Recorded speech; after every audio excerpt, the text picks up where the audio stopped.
ये समस्या समाधान से संबंधित P1 बैच के लिए वीडियो निर्मित किया गया है, यानी IAS PCS एस्पिरेंट्स के लिए। चूँकि अब ये वीडियो फ्री चैनल पर उपलब्ध हैं, बिना कुछ पे किए उपलब्ध हैं। वैसे इस बैच की फ़ीस 2900 रुपये लाइफ टाइम थी, लेकिन अब ये वीडियो फ्री चैनल पर उपलब्ध करा दिए गए हैं। निवेदन ये है कि जो राजनीतिक लोग हैं, जो IAS PCS एस्पिरेंट नहीं हैं और मेरे विरोधी हैं और मेरी हर बात में आलोचना ढूंढते हैं, वो कृपया दूर रहें, क्योंकि कमेंट करते ही ब्लॉक किया जाना सुनिश्चित है। क्योंकि यहाँ पर मैं डिस्टर्ब नहीं होना चाहता, अपने विचार अपने छात्रों को, अपने योग्य शिष्यों को देना चाहता हूँ, और फालतू के लोगों द्वारा उनकी बकवास से मैं डिस्टर्ब नहीं होना चाहता।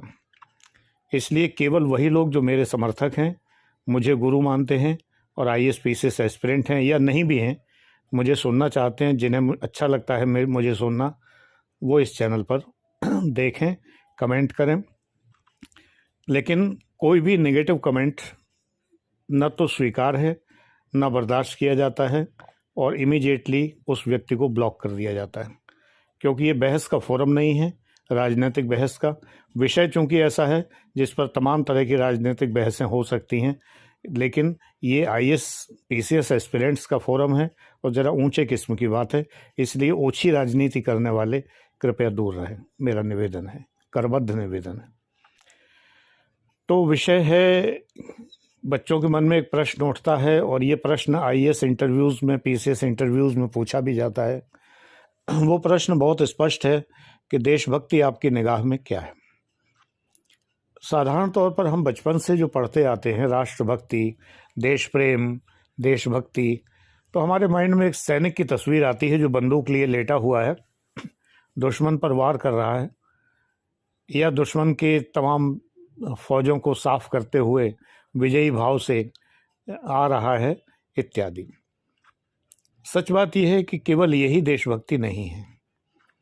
मैं आपको देशभक्ति की एक सुमान्य, सर्वमान्य और बिल्कुल सुगम परिभाषा बता रहा हूँ, जो आपको साक्षात्कार में बतानी है। मैं एग्जामिनर रहा हूँ और मैंने बहुत सारे लोगों की कॉपियाँ चेक की हैं, नंबर दिए हैं, और ईश्वर की कृपा से वे बने हैं। अगर उन्होंने अच्छा लिखा है, नहीं अच्छा लिखा है तो नहीं बने हैं। IAS रैंक से रिटायर्ड हूँ और PCS में 4 बार सेलेक्टेड हूँ, प्रमोट होकर IAS रैंक पर पहुँचा समकक्ष, और उसके बाद रिटायरमेंट ले लिया। 22 साल से पढ़ा रहा हूँ। तो इतने क्वालिफ़िकेशंस के बाद जो मैं आपको बता रहा हूँ वो ऑथेंटिक है और उस पर कोई संदेह की बात नहीं है। बहुत सरल सी परिभाषा है कि देशभक्त, राष्ट्रभक्त वो है जो राष्ट्र के कानूनों का सम्मान करता है, राष्ट्र की विधियों का सम्मान करता है। मैं आपको सदैव कहता हूं कि आप IAS PCS एस्पिरेंट्स हैं तो आपको सरकारी नीतियों का समर्थन करना है। असल में आपको तो मजबूरी में करना है, करना ही पड़ेगा। लेकिन जो लोग IAS PCS अधिकारी नहीं हैं या सरकारी कर्मचारी इन जनरल नहीं हैं, उन्हें सरकारी नीतियों का समर्थन करना कोई कंपलसरी नहीं है। वे धुआंधार आलोचना कर सकते हैं, लेकिन आलोचना करें, ठीक है, ये लोकतांत्रिक अधिकार है, लोकतंत्र का अधिकार है, स्वस्थ आलोचना करना, कोई बुराई नहीं है। IAS PCS वालों के लिए नहीं। एस्पिरेंट्स को मैं इसलिए मना करता हूं क्योंकि आगे चल के आप अधिकारी बनेंगे तो अभी से आपकी आदत पड़ जानी चाहिए, वरना जब तक आप IAS PCS एस्पिरेंट हैं, अधिकारी तो हुए नहीं हैं तो गवर्नमेंट सर्वेंट कंडक्ट रूल्स या all India service conduct rules या स्टेट सर्विस कंडक्ट रूल्स आपके ऊपर लागू नहीं होते हैं। तो फिलहाल आप IAS एस्पिरेंट हैं तो आपको वही नियम कानून पालन करने चाहिए जो कि अधिकारी बनने के बाद आपको कुछ कानून करने पड़ेंगे, बाकी तो शेष तो सभी बाद में करेंगे ही करेंगे आप। लेकिन आम आदमी जो IAS अधिकारी, PCS अधिकारी या इवन सरकारी कर्मचारी class 1, class 2, class 3, class 4, group A, group B, C, D कुछ भी नहीं है, वो भी यदि सरकार के बनाए हुए नियमों का अनुसरण नहीं करता है तो जुर्माना होगा या जेल जाएगा। मोटे शब्दों में समझ लीजिए कि यदि कोई आप ऐसा कार्य करते हैं जिसमें आपके विरुद्ध पुलिस एक्शन होता है या आपके विरुद्ध कोई जुर्माने की कार्रवाई होती है, तो आप देशभक्त नहीं हैं। लेकिन आप पर देशद्रोह का कोई आरोप नहीं तय होगा। देशद्रोह थोड़ी डिफरेंट चीज़ है, वो मैं आगे बताऊंगा।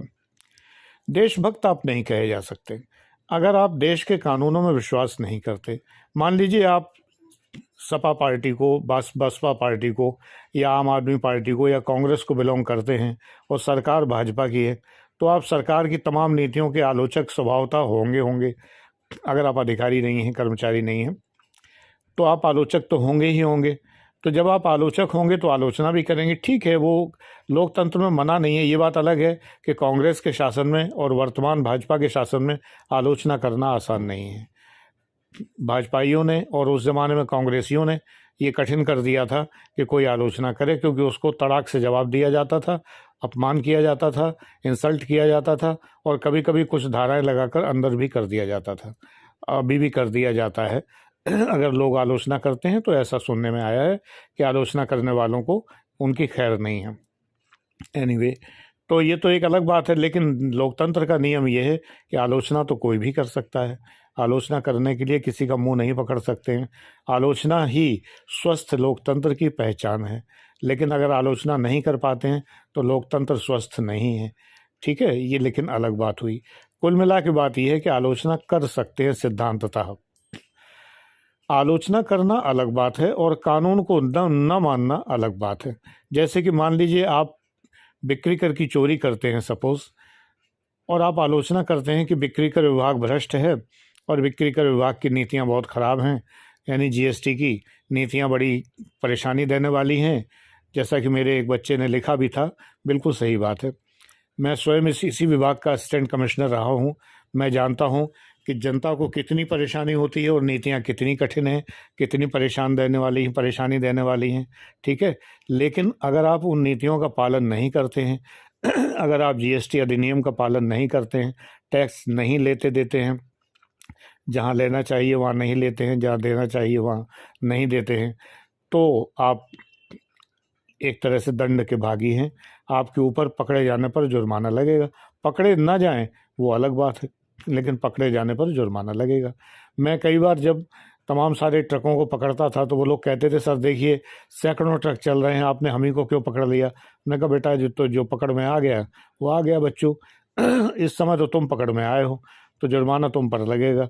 इसी बीच में जो भाग गया वो भाग गया, मैं कुछ नहीं कर सकता, क्योंकि मेरे हाथ में ये नहीं है कि मैं सारे लोगों को पकड़ लूँ।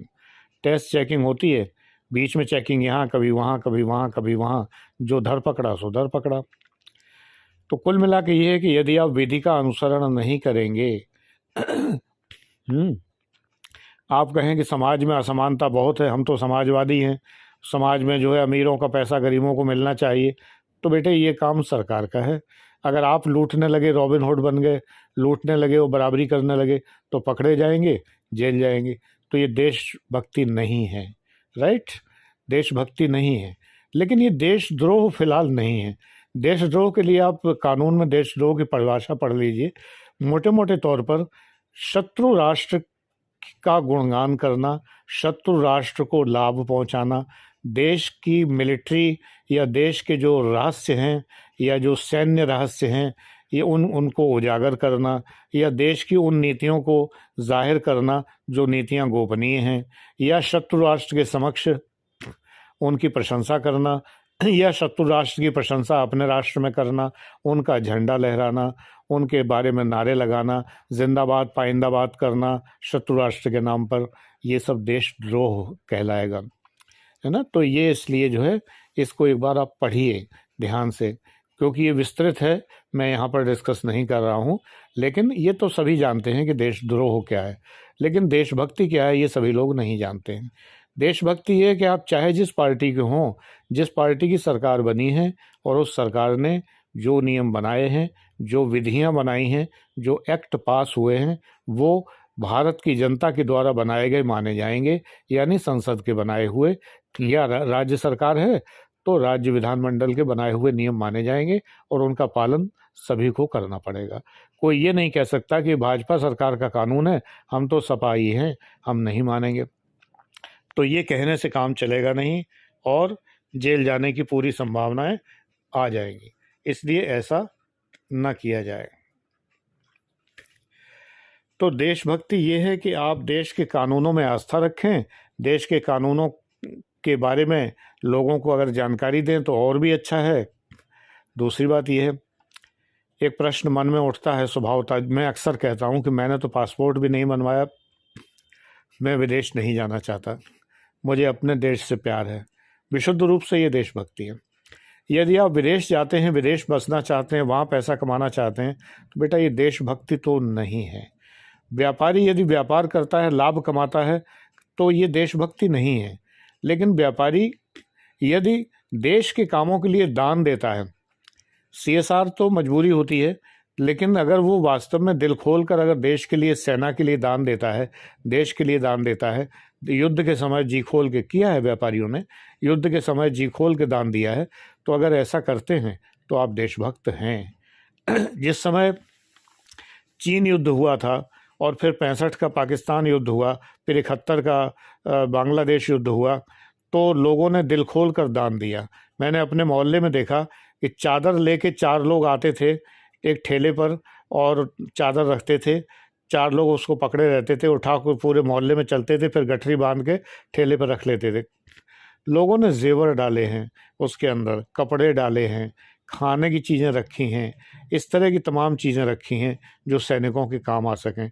सैनिक ट्रेन आती थी, स्टेशन पर रुकती थी और वो चादरें की चादरें गट्ठर बांध के उनको समर्पित कर दी जाती थी। कोई हिसाब नहीं रखा जाता था, लोग बेईमानी भी नहीं करते थे।